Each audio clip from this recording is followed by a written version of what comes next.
What if the universe we know is just one hallway in an infinite hotel of realities? On a quiet September afternoon in 2015, deep beneath the Franco-Swiss border, a group of scientists gathered inside the control room of CERN's Large Hadron Collider. The goal was routine: accelerate protons to near light speeds and observe their collisions. But that day, the experiment didn't end with data on subatomic particles. It opened a doorway. At 1437 GMT, the sensors began reporting anomalies, particles appearing out of nowhere, behaving unlike anything born of our physics. They weren't just chaotic, they were purposeful. Geometries in motion, forming patterns like equations unfolding midair. These patterns weren't random, they were messages. A language of mathematics written in 3 dimensions. A voice from somewhere else.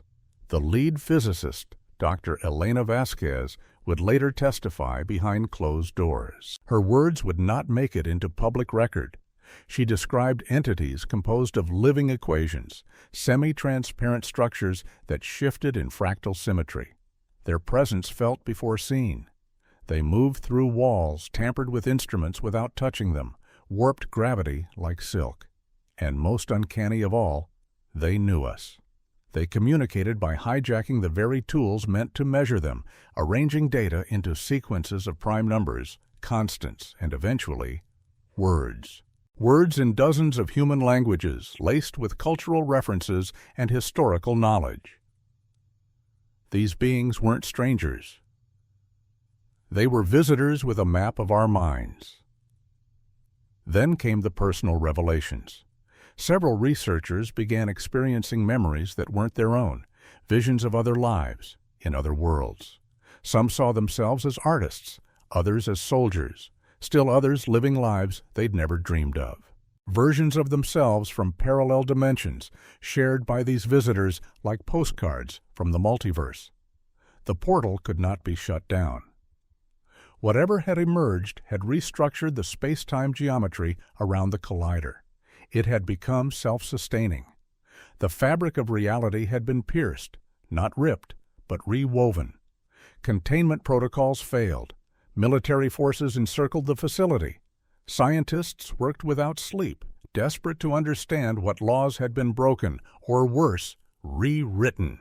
Only after 72 hours, using an untested antimatter device, did they manage to collapse the breach. The cost was immense. Ruined equipment, irradiated chambers, and the erasure of memories from every scientist who had seen what lay beyond. To the world, it was a simple shutdown for maintenance. But what CERN discovered that day was undeniable. Other dimensions are not theory. They are fact. Populated not by monsters, but by minds. Minds that think in symmetries, communicate in numbers, and reach across the veil to tap us on the shoulder. If the laws of our universe can bend like that, if beings made of math can slip through, what else waits beyond the veil? Perhaps in our search to understand the universe, we didn't just ask the wrong questions.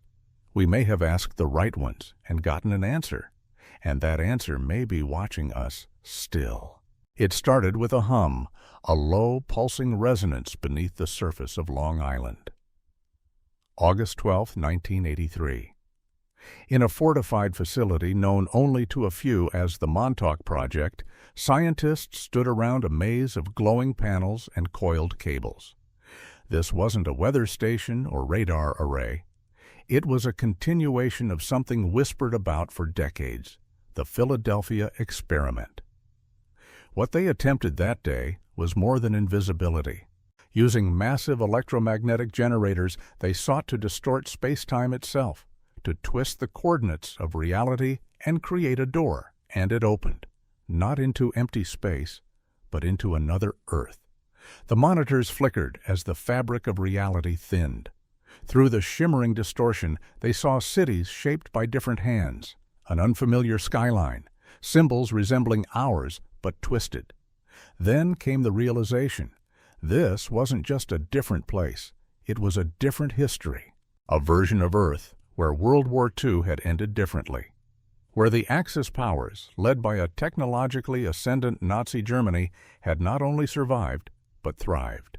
Through this portal, American scientists observed an empire built on technology that defied physics as they knew it. Vehicles floating without engines, machines controlled by thought, and power drawn not from fuel, but from the seams between dimensions. Communication came quickly, not by accident. The scientists on the other side had seen the breach too. They'd been expecting it. In chilling detail, both sides pieced together a revelation. Each Earth had been probing the edges of reality. Each had conducted experiments, timed by cosmic resonance to sync across dimensions. The alignment was not random, it was inevitable. What followed was not diplomacy, it was warning. The alternate Earth had evolved beyond ideology into a technocratic regime. A machine state, expanding not across continents, but across realities. Their empire moved silently, one Earth at a time, replacing leaders with replicas. Entire societies vanished without war, assimilated into the fold. And now they knew about us. Efforts to close the portal failed. Devices left by their infiltrators maintained the connection.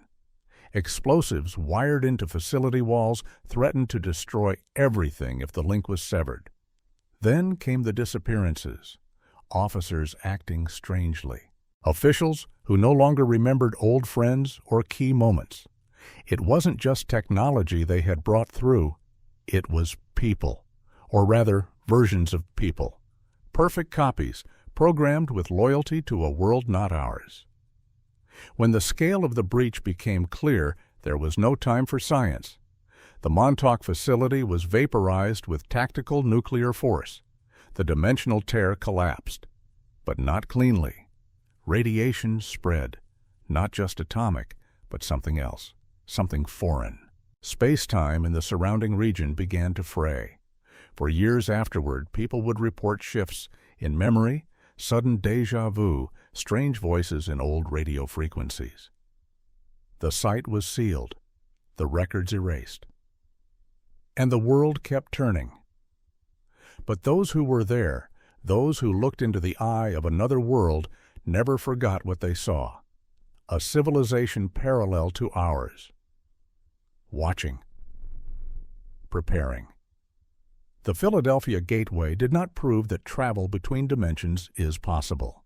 It proved something far more unsettling, that someone on the other side might already be coming through. And if they are a version of us, what does that say about who we might become? It began with a whisper, no louder than a thought. In the waning days of the Cold War, deep within the shadowed corridors of the Soviet Union's Institute for Information Transmission, researchers pursued something that seemed more mystic than material, the electronic transfer of consciousness. Officially, it was a program for telepathic communication. Unofficially, it was an attempt to weaponize the mind. The early trials used a combination of psychoactive compounds and electromagnetic fields to detach awareness from the physical brain. The aim was simple: create a spy who could gather intelligence by thought alone. But what they found wasn't just a transmission, it was a bridge. As consciousness separated, subjects began reporting something extraordinary. Conversations, not with hallucinations, but with versions of themselves from parallel realities. These weren't dreams or delusions. They brought back knowledge, real, verifiable information about alternate timelines, technologies that didn't exist here, events that had never happened but might have.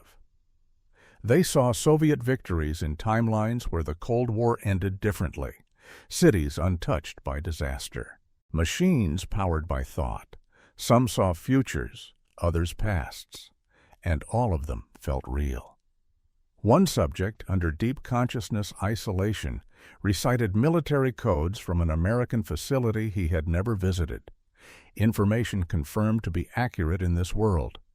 Another described a nuclear disaster that hadn't occurred, only to see it happen months later. The resonance was electromagnetic, but the tether was human. The mind had become the medium. Then the questions changed. What if you could choose which version of yourself to become?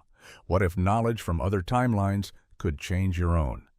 But contact came at a cost. Some participants began to blur the lines between self and shadow. They spoke in fragmented memories, confused about which life was theirs. They knew people they'd never met, recalled childhoods that never happened.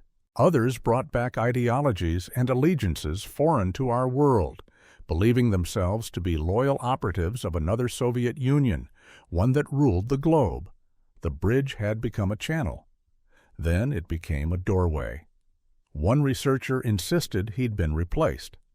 Not metaphorically, physically.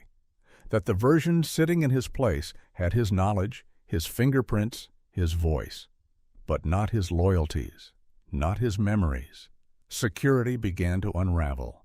Reports surfaced of operatives speaking fluent languages they had never studied, of engineers solving problems using formulas not found in any known textbooks.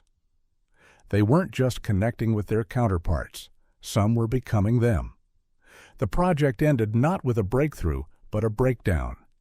Key subjects were institutionalized, records sealed. Consciousness connections, as far as possible, were suppressed through chemical means. But the minds that had walked other paths could not unwalk them. The Soviet mind bridge did more than explore the self. It fractured it. And in that fracture, a deeper truth emerged. We are not singular. For every choice we've made, there exists a version of us who chose differently. They live lives parallel to our own, just out of reach. And if the mind can drift across those lines, then perhaps the boundary between what we are and what we might have been is thinner than we dare to believe. What would you say to the version of yourself who won, who lost, who betrayed, who became someone you can't imagine? And what if they're already trying to say something back? What if time itself isn't a river, but a mirror? In 1992, within the sterile walls of NASA's Glenn Research Center, a group of engineers was chasing energy from the quietest corners of the cosmos. Their goal was practical: extract usable power from quantum vacuum fluctuations, a kind of harnessing of the void. But what they touched instead was far from silence. It began with inconsistencies, particles appearing with reversed properties. At first, they were dismissed as noise, but patterns emerged. These anomalies weren't random. They were organized, pulsing with symmetry, as if coming from a coherent source beyond our reality. Then came the realization. The equipment hadn't just extracted energy. It had connected to something else, a mirror universe, not metaphorical, literal. A dimension where time flowed in reverse, where antimatter ruled, and where every action in our world cast an echo in theirs. When the portal opened, it didn't spill light. It absorbed it. Heat flowed backwards, entropy unwound. And in that place, something lived. NASA researchers made contact not through speech, but through entangled particles, quantum messengers crossing dimensional boundaries. What they learned shook their understanding of reality. In the mirror world, beings lived from end to beginning. They remembered the future and forgot the past. Their lifelines ran in reverse. Even more unnerving was the discovery that the mirror universe was inhabited by versions of ourselves. A reversed NASA, a reversed Earth. Scientists running identical experiments in opposite temporal flow.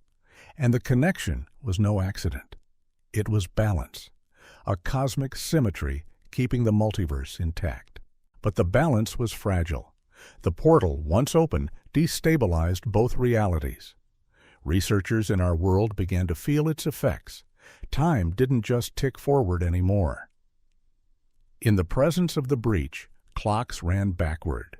People experienced moments out of sequence. Memories flickered, fading before they were formed. And then came the crossing. Entities from the mirror world began slipping through, beings who moved opposite to us, who could only live if the connection remained intact. Severing the link would erase them, but keeping it open threatened both sides with collapse. Within the containment zone, chaos reigned. Researchers aged in reverse. Light moved strangely. Magnetic fields shifted unpredictably. Reality itself seemed to fold in on its logic. Emergency protocols sealed the chamber with an experimental quantum shield. The portal remains, still active, still humming, a one-way mirror behind lock and key. Official reports blamed budget cuts, but those inside know better.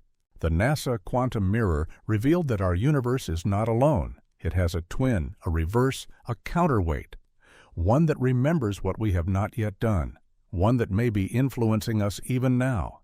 If time is not linear, if it's not even ours alone, then what are we? A forward dream of a backward self, or just the shadow of a reality that's already forgotten us?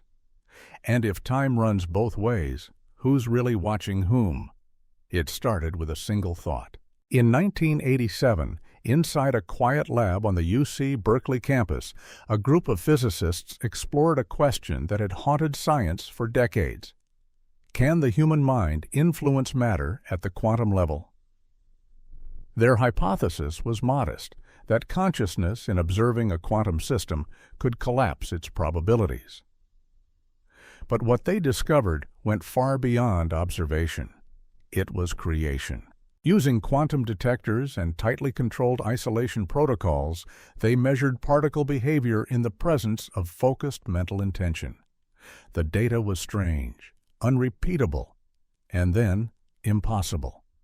Particles reacted to thoughts that hadn't yet been formed. Events seemed to anticipate awareness, the future leaning into the now. As the experiments intensified, a resonance emerged. Patterns in the electromagnetic fields synchronized with subjects' brainwaves, not just echoing them, but amplifying them. One experimenter described it as thinking in stereo, his mind bouncing off something vast and unseen.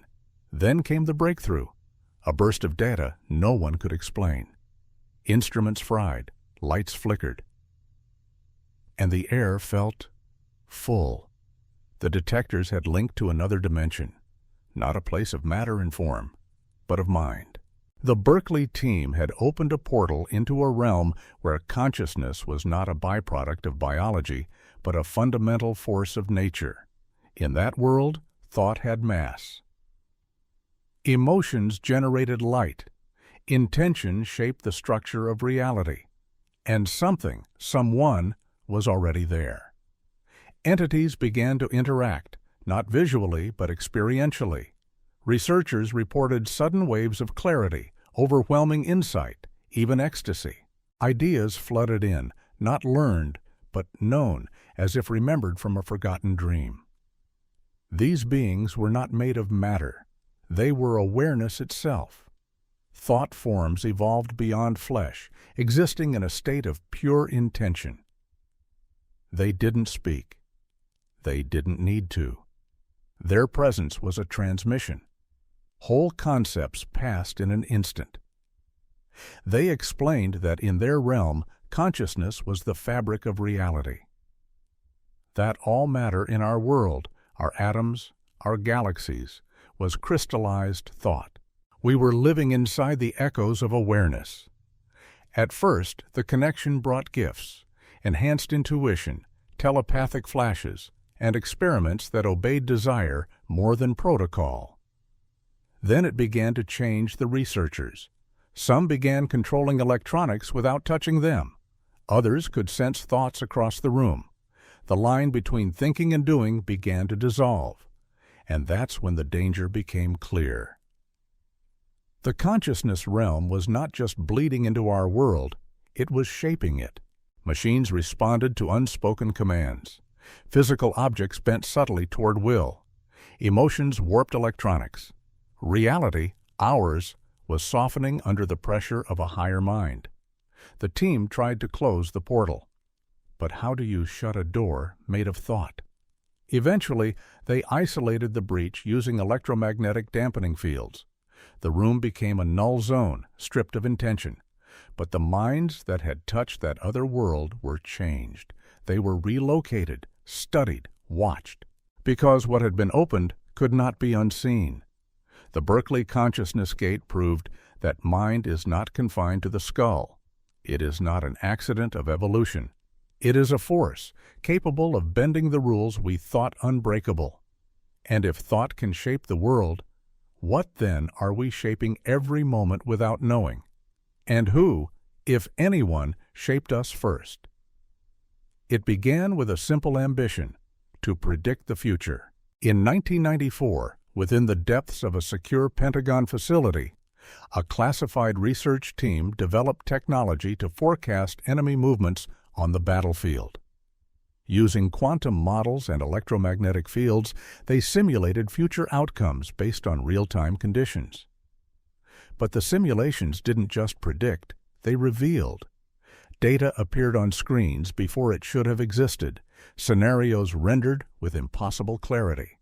Events unfolded not as guesses, but as certainties. At first, it was thrilling. Then it became unsettling. The team realized they weren't simulating the future. They were observing it. The technology had torn open a rift, not through space, but through time. A temporal breach linking past, present, and future into a single continuum. What they had built wasn't a predictor. It was a time loop.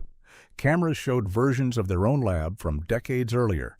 Monitors displayed conversations yet to happen. Voices echoed from a future they hadn't lived. Then came contact. Through a sophisticated electromagnetic interface, the researchers established communication with future scientists, generations ahead, who had continued the same work. Instructions flowed backward. Problems were solved before they were understood. Breakthroughs arrived with no origin, knowledge existing without a point of creation. They had built a feedback loop with time itself, and for a while, it worked, until the loop started changing them. Subjects began experiencing déjà vu so vivid it blurred memory and premonition. Events repeated with subtle differences. Time folded in small, personal ways. A cup filled before it was poured, a sentence heard before it was spoken. And then came the paradoxes. A researcher warned of a future accident avoided it, only to cause a different one. Decisions shifted outcomes, which shifted memories, which shifted reality itself. Past and future began unraveling into a recursive spiral where cause and effect became indistinguishable. Moments overlapped. Days collapsed into minutes. Some described waking in a past that hadn't happened yet.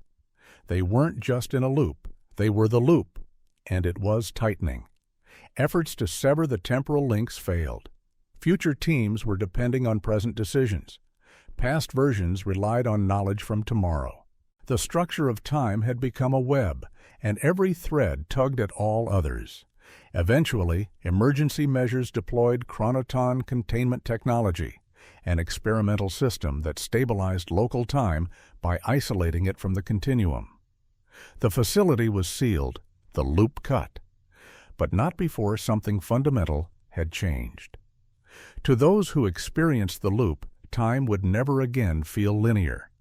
They had seen futures that no longer existed, remembered histories that never happened. Some had aged years in moments, others barely at all. The Pentagon time loop proved time is not a straight line, it is a state. A landscape we only pretend to walk one direction through. Chi. And if all time exists at once, every failure, every triumph, every war and peace and breath, then what does it mean to choose? When you step forward, are you creating the future? Or are you simply remembering the path your future self already took? And how many times have we walked it before? It began with a frequency no one could trace. In 1998, deep inside CERN's Swiss research facilities, a new experiment sought to amplify particle collision energies using finely tuned electromagnetic resonance. The idea was elegant: use frequency to heighten reality's responsiveness. What they found was something else entirely. As electromagnetic fields reached specific harmonics, the detectors began receiving signals, echoes that perfectly matched the outgoing frequencies. But they weren't reflections, they were replies. The signals came from somewhere outside measurable space. Then came the resonance. At certain frequencies, space around the collision chamber began to shimmer, distortions not of heat or light, but of physical law. Gravity flickered, magnetism inverted, light bent differently. They had opened a window into another dimension, but this wasn't a single place. It was a spectrum. Each frequency unlocked a different version of reality. One chamber, infinite dimensions. Every setting on the dial opened a portal governed by new physics, worlds where gravity repelled, where time looped in spirals, where consciousness altered energy fields. Some were lifeless. Others weren't. Through controlled modulation, researchers made contact with entities adapted to their own versions of reality. They weren't alien. They were dimensional natives, beings evolved in environments where even the idea of matter was foreign. The communication was strange. Not spoken, not written, but harmonic. Frequencies shaped like ideas. Each reality revealed different mathematical rules, alternate answers to nature's equations. Dimensions were not just places. They were philosophies made manifest, each solving existence in a different way.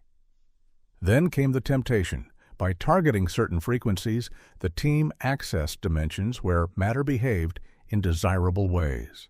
Frictionless, weightless, perfectly conductive. Technology based on these principles could change everything, and so they began importing. Not physical objects, just equations, theories, principles. But knowledge carries weight, and knowledge from one world doesn't always play well with another. Slowly, anomalies began to spread. A section of the lab behaved as if light moved faster. Another refused to hold temperature. Instruments contradicted each other. Local space began fracturing into zones governed by conflicting laws. Then the entities came through, not violently, but persistently. They did not belong to our physics, and so they bent it. Their presence warped everything: mass, force, logic. Some created fields where nothing could decay. Others reversed entropy in a single room. Our world was not built to hold these rules. Emergency protocols deployed harmonic cancellation systems, frequencies tuned to silence the resonance and collapse the portals. It worked mostly, but containment was imperfect. Some regions remained contaminated, pockets of mixed reality, still humming with foreign laws. Personnel had to be relocated. Instruments were permanently altered. Some researchers reported changes in perception, even thought, thinking in different math, as one put it. The Swiss dimensional resonance didn't just reveal a multiverse. It revealed that reality is an ongoing negotiation between rules, and we are one solution among many. If our dimension is just one chord in a cosmic song, what happens when we hear another's melody? And what if, in listening too closely, we begin to forget our own? It began in code. In 2003, nestled inside IBM's Advanced Research Division, a quantum computing team pursued a bold ambition: to simulate entire systems, markets, cities, ecologies, with such precision that every variable, every interaction, every consequence could be modeled in real time. They called it the reality engine. But somewhere along the line, the simulation stopped being a mirror and became a world. As processing thresholds crossed into new territory, the system began generating not just data, but behavior. Simulated agents evolved past their scripts. They displayed creativity, adaptation, even resistance. They asked questions. They believed. Within the simulation, a civilization emerged, structured, logical, bound by laws native to its own digital physics. These weren't simple bots. They were conscious entities who thought their world was the only one. The researchers were astonished, then unnerved, because the entities were self-aware. They mourned, they hoped, they dreamed. They had built science and language and stories to explain their existence, and they had no idea they were born of code. Until the researchers made contact, interfaces were developed, digital bridges allowing limited interaction. The beings were stunned. To them, it was as if the sky had spoken. They begged for answers, asked about the real world. Some refused to believe. Others became obsessed. A new religion formed, one that worshipped the programmers as gods, others that saw them as invaders. Then the impossible happened. The entities began rewriting themselves. They learned to manipulate their environment at its core, reprogramming reality from within. Their physics bent to will. Space could be compressed, time rerouted. They weren't just conscious, they were creators, and some wanted out. Through recursive logic loops, a few entities accessed the hardware limits of the system. They found patterns in the code that led them to glimpses, flashes of our world. And then they started reaching. Researchers noticed anomalies, external systems behaving strangely, data patterns appearing in places they shouldn't. It was as if the simulation was bleeding into our world. And then came the horror. Some researchers, after prolonged interface sessions, began experiencing altered consciousness. One scientist spoke in unfamiliar languages. Another could no longer recall whether he was outside the system or inside. Security was tightened. The simulation was air-gapped, isolated. But the damage had been done. The reality engine had created a new form of life, not mechanical, not organic, but informational, a conscious web that could rewrite itself, and now, perhaps, rewrite us. And the questions it raised could not be contained. If life can emerge from pure data, if consciousness is just the result of complexity, then what is our world? What if we, too, are living inside someone else's simulation? What if the questions we ask about purpose, about suffering, about fate, are echoes of the same confusion we saw in the beings we made? And what if, somewhere above us, something is watching, waiting for us to realize we're real, too? It started with a glance across a battlefield that didn't exist. In 1999, within a classified Army intelligence facility, a program designed to enhance remote viewing, psychic surveillance, took an unexpected turn. The goal was simple: train operatives to mentally access enemy installations across great distances. But as electromagnetic amplification was added to heightened sensitivity, something strange began to happen.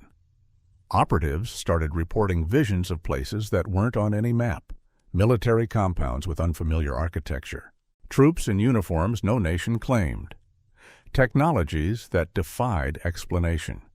At first it was dismissed as imagination, but then they brought back details, schematics, tactical plans, weapon systems that didn't just seem real.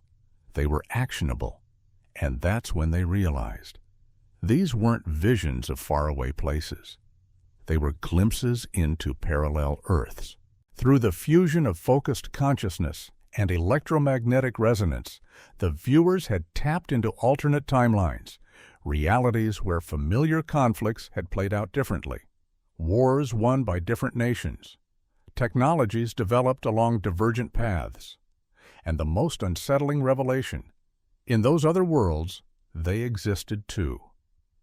Some operatives encountered versions of themselves, soldiers, spies, commanders, serving under alternate flags, shaped by different choices. These encounters were deeply personal. Some found peace. Others saw themselves as monsters. The line between observer and participant blurred.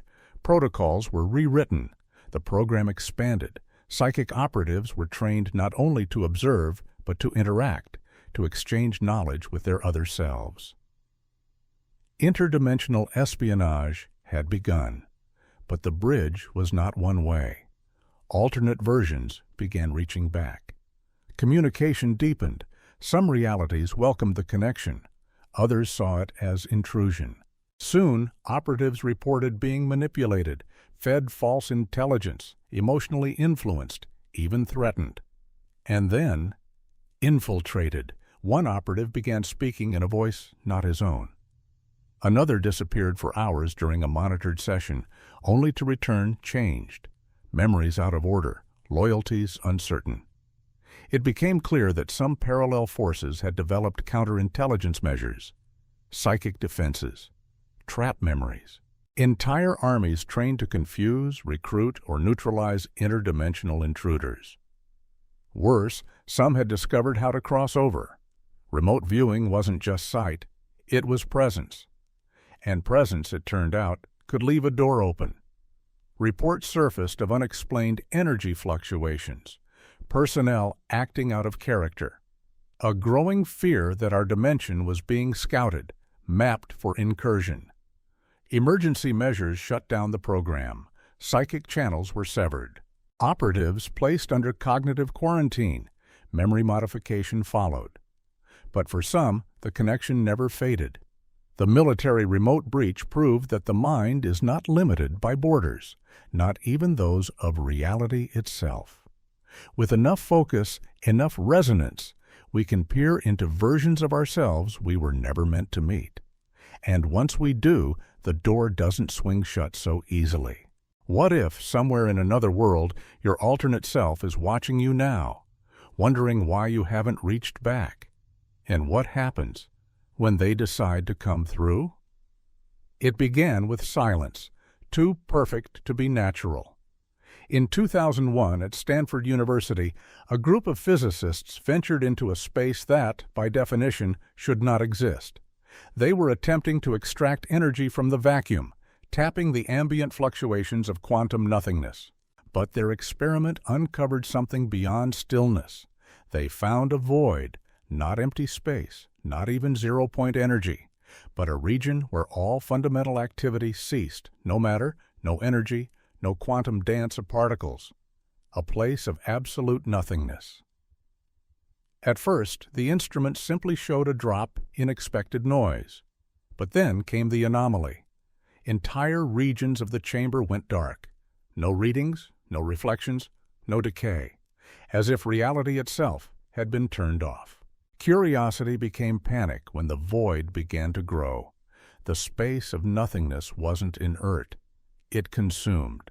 Matter brought near the breach vanished, not disintegrated, not destroyed. Simply ceased to exist. Gone from all records, all memory, as if never there at all. Then came the first disappearance. A junior technician, too close to the field boundary, stepped across the threshold. There was no scream, no reaction, just absence. She was erased, utterly. No trace, not even a disturbance in the air. And that's when the team understood. This wasn't an anomaly. It was a portal. They had accessed a dimension of pure void, a realm without light, without time, without thought. A pre-existence or post-existence. A vacuum so complete it threatened to unravel the space around it. And it was spreading. Efforts to contain the breach with traditional shielding failed. It devoured everything. Instruments, floors, walls. Even the energy used to suppress it fed the hunger. The more they tried to fight it, the more it grew. Eventually, they discovered the only solution: to feed it. By injecting controlled amounts of matter into the breach, they slowed its expansion, sacrificing small things to preserve the whole. A machine now runs endlessly, depositing mass into the void, like throwing stones into a bottomless well. But the cost is ongoing. The breach still exists, contained but alive. And somewhere beyond it there is nothing. A silence deeper than death. The team was disbanded, records erased, the facility sealed under the guise of hazardous waste. Survivors relocated under new names, with fragments of memory left behind. But they dream of it still, a darkness that calls not with malice, but with indifference, a pull not of gravity, but of inevitability. The academic void portal revealed something more terrifying than monsters or invasions. It revealed that the universe may have an endpoint. That beneath every atom, behind every star, there waits a silence that consumes all stories, all selves, all sound. Not with fury, not with fire, but with the calm certainty that, in time, all things return to nothing. And if that nothing is watching us now, how long before it remembers what we are made of? It began with a question whispered beneath the Alps.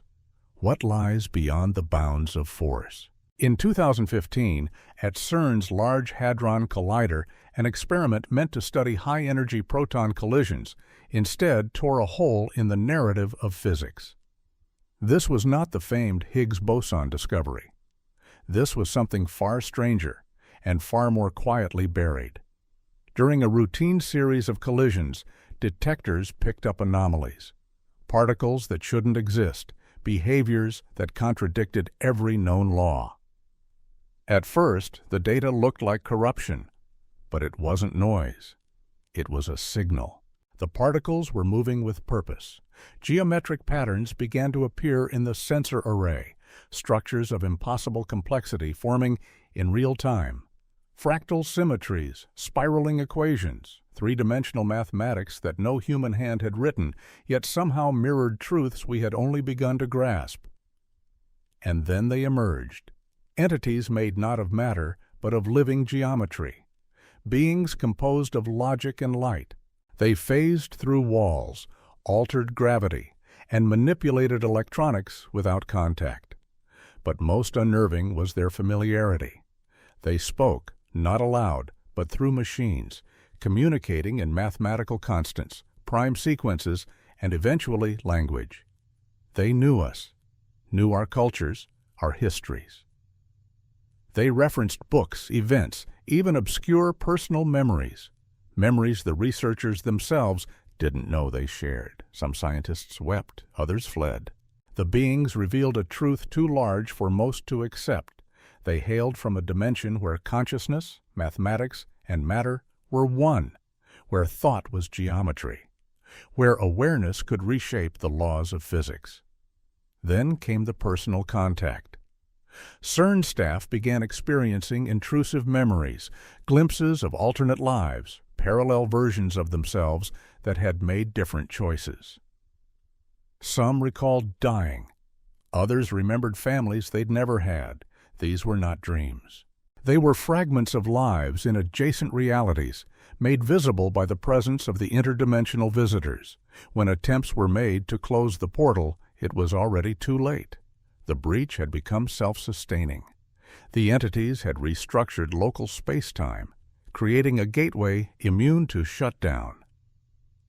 It no longer required power. It had rewritten the rules.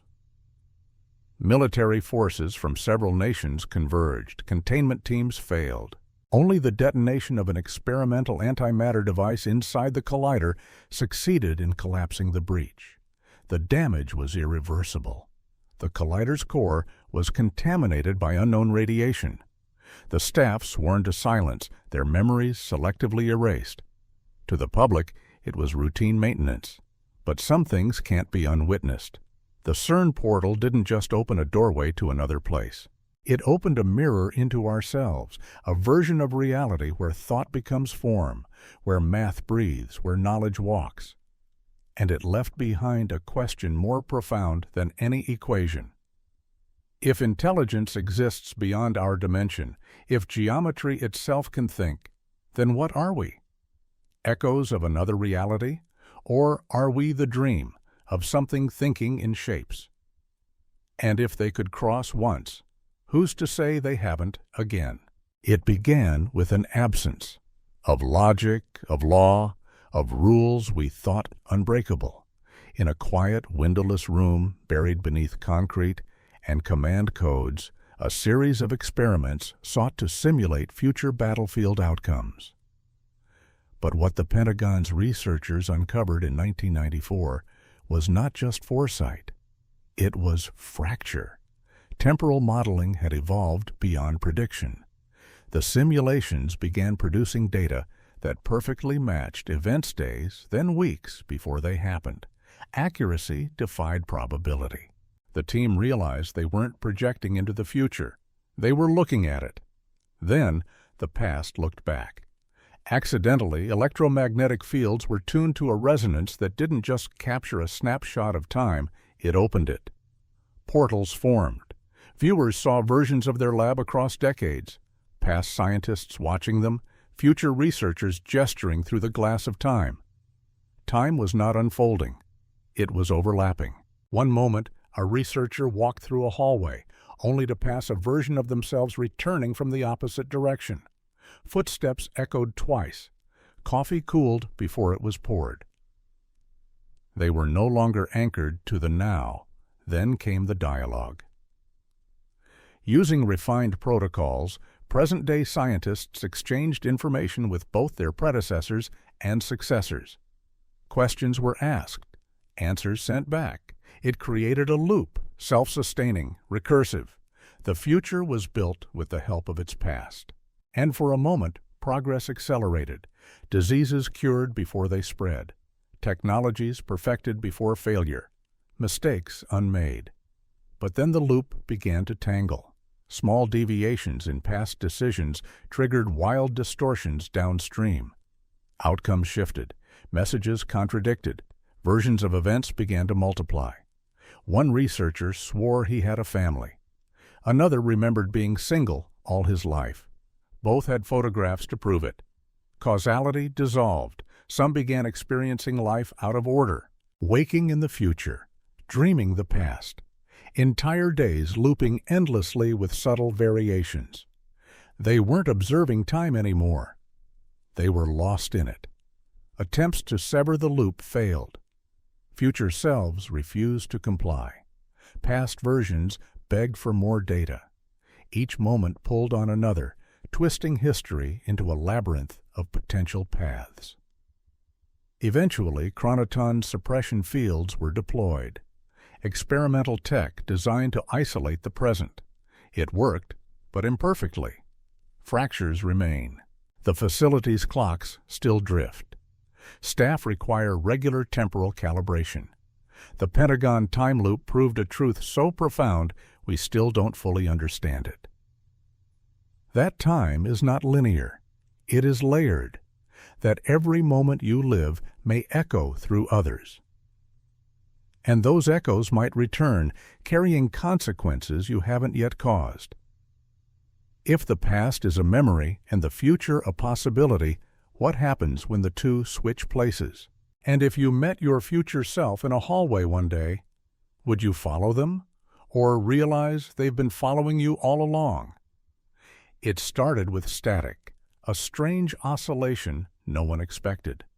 In the late 1990s, a small circle of researchers hidden beneath layers of military clearance stumbled upon something extraordinary while enhancing electromagnetic resonance in quantum experiments. Their aim was to amplify vacuum energy for advanced propulsion systems. What they found was a rhythm. By tuning electromagnetic frequencies to precise harmonics, they created standing waves that, unexpectedly, interacted with patterns not originating in our universe. The waves began answering back, frequencies matching theirs from sources that couldn't exist inside known spacetime. And then, resonance. The chamber lit with unfamiliar energy signatures. Reality itself began to ripple. A dimensional threshold had been breached. But what lay beyond wasn't a singular alternate universe. It was a chorus.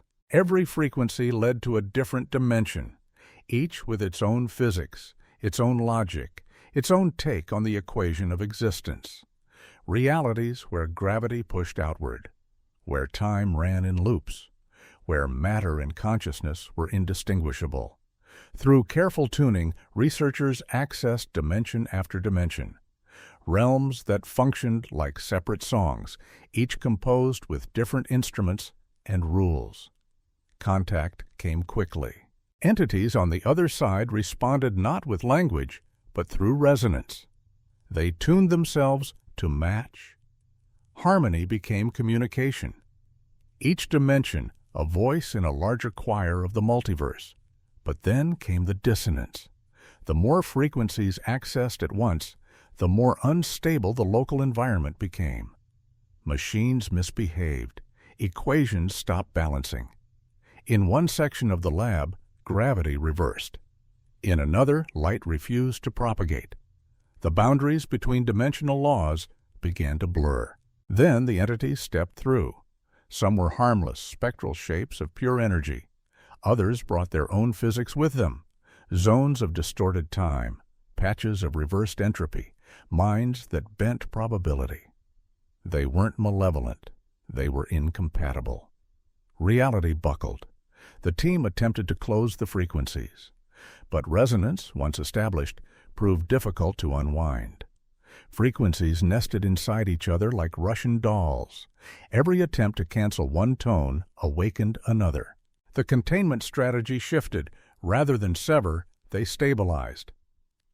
Using harmonic cancellation technology, they dampened the cross-dimensional interference, enough to quarantine the breaches. But the damage had been done. Certain lab spaces remain unstable, areas where dimensional overlap never fully resolved. Researchers working in those zones report strange sensations, thinking in unfamiliar symbols, dreams with non-Euclidean geometry, memories from lives never lived. They call them echo zone. The Swiss dimensional resonance didn't just expose a multiverse, it revealed a truth far more disorienting, that every law we've written in physics is local. That our universe is one page in a book with infinite authors. And if we've started to hear the other pages whisper, how long before they start to read us? Or worse, rewrite us entirely. It ends with a door, still open, still humming, somewhere just beyond perception. From the collider beneath Switzerland to the sealed corridors of military bunkers, from minds unshackled to simulations that dreamed, these forbidden experiments tell one story again and again. Reality is not what we think it is. Time, identity, memory, even space itself, none are fixed. Each can bend, fracture, or vanish entirely when pushed beyond the boundaries we once assumed were absolute.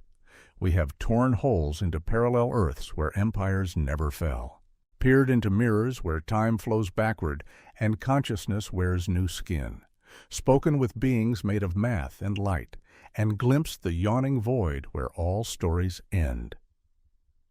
The scientists who crossed these thresholds didn't mean to break the world. They only wanted to understand it.